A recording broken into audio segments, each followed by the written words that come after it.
Fica bem forte, tá vendo? Só um copo de água pra fazer o suco, tá vendo? Fica bem forte o suco. Boa.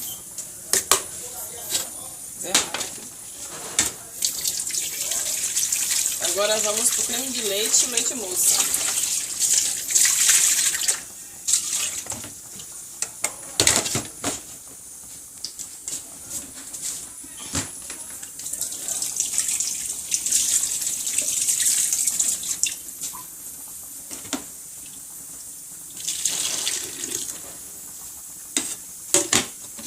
Se quiser, coloca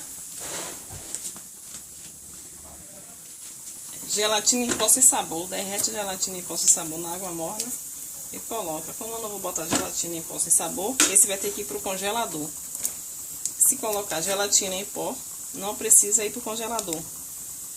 Ele endurece embaixo na geladeira.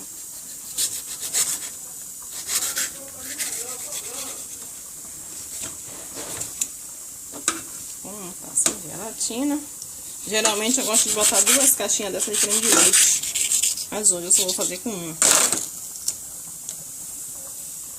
Ele todo.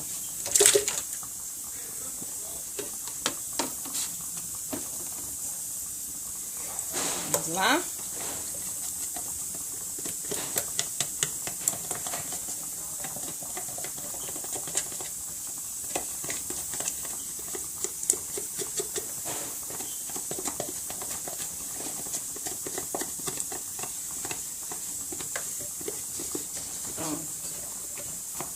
Você tem que raspar bem, porque é ruim de descer, né?